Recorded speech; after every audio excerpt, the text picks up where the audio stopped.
Verbally Yours on the voice of Nassau Community College, 90.3 WHPC. Listen live online at nccradio.org or on iHeartRadio.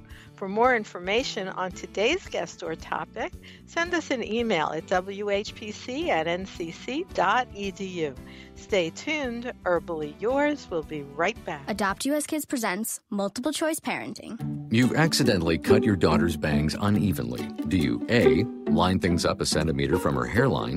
Man, oh man, oh man, oh man, oh man. No. Sweatbands are so hot right now. Everyone's wearing them. Like that basketball player and that other basketball player. B, get spiritual. Mom, where did all the mirrors go? A reflection could never capture our true selves. Huh? Beauty is within. C, look on the bright side. Less time blow drying, more time texting. Or D, show empathy. Mom, you really don't have Ta-da! Twinsies! I kinda love it. As a parent, there are no perfect answers. But you don't have to be perfect to be a perfect parent. Thousands of teens in foster care will love you just the same. For more information, contact You Gotta Believe at yougottabelieve.org. A public service announcement from the U.S. Department of Health and Human Services, Adopt U.S. Kids, and the Ad Council.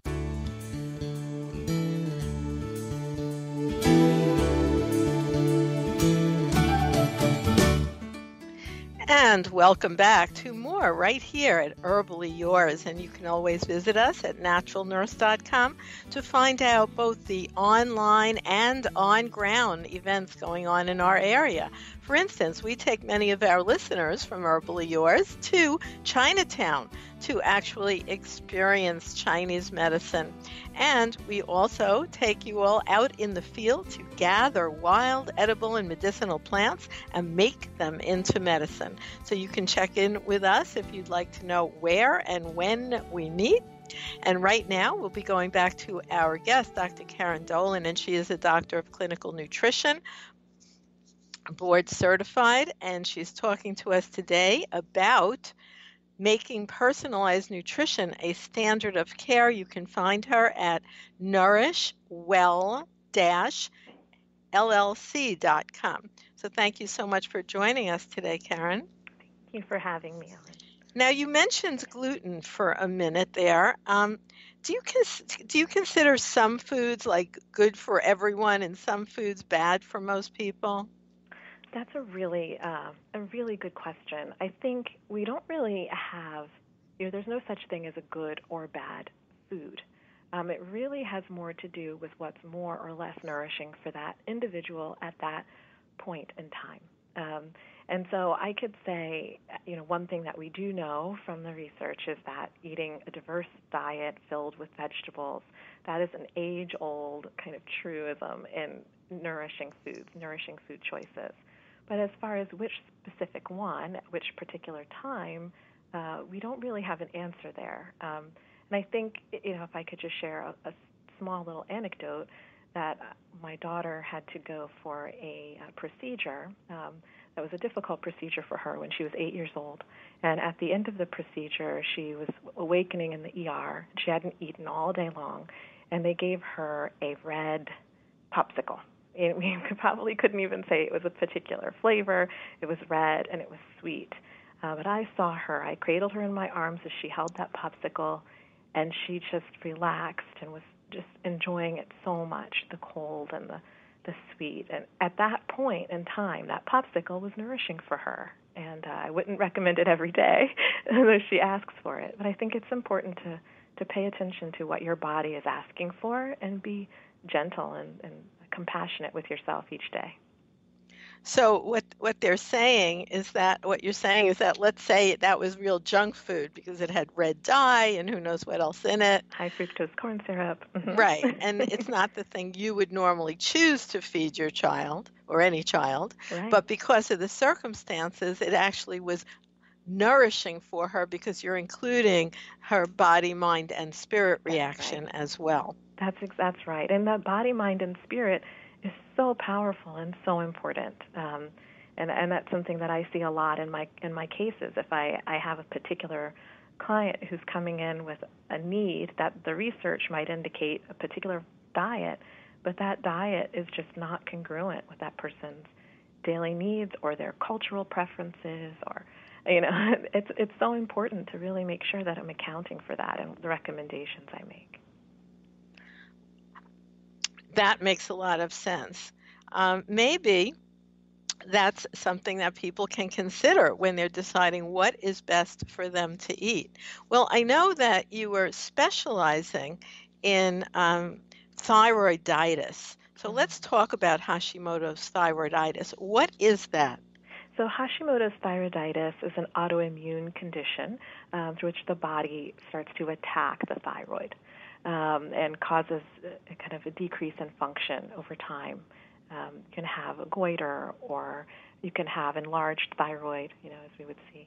But usually it kind of results in a low thyroid function. So people may be very sluggish, brain fog, have difficulty with kind of maintaining weight, or they can kind of start gaining weight over time. And that can have serious consequences downstream as well. So what would how do people test to see if they have that, and what can be done about it? So Hashimoto's is something that we can use laboratory biomarkers. Not only is there a clinical evaluation that your primary care physician could, kind of listen to your symptoms, feel your thyroid, then they'll also order blood work and look for thyroid antibodies. So these antibodies, antithyroid peroxidase or antithyroglobulin, show that the body is actually having an immune response to the thyroid or to the thyroid hormones, and this is going to actually, be a hallmark of Hashimoto's. There's also things that they can look at under the microscope as well if they do a biopsy, but that's how you would get diagnosed. And what can you do about it? So it's interesting. The conventional approach to Hashimoto's is to give basically a thyroid hormone replacement, like a Synthroid or levothyroxine, right? And the person goes on this medication and they stay on it. And the idea is to try to maintain thyroid function as much as possible, but it's not really considered something that can be treated per se. From a functional nutrition standpoint, we understand that, and the data has shown a lot of, if you take a look at ATES in 2015, I believe, they published a really great paper looking at oxidative stress and how oxidative stress is one of the biggest hallmarks of Hashimoto's thyroiditis. And when we look at oxidative stress, we know that there are things we can do nutritionally, dietarily, and with herbs to help reduce those consequences of oxidative stress by introducing antioxidant support. But we can also help to restore some of that function, when we look at that functional side, with herbs and nutrients and supplements that will actually help increase the body's ability to produce antioxidants. So that does help. And if we look at this case that we just published in the Alternative Therapies in Health and Medicine, that's an example of how using this approach really helped her antibody levels to come down to what would be considered remission levels.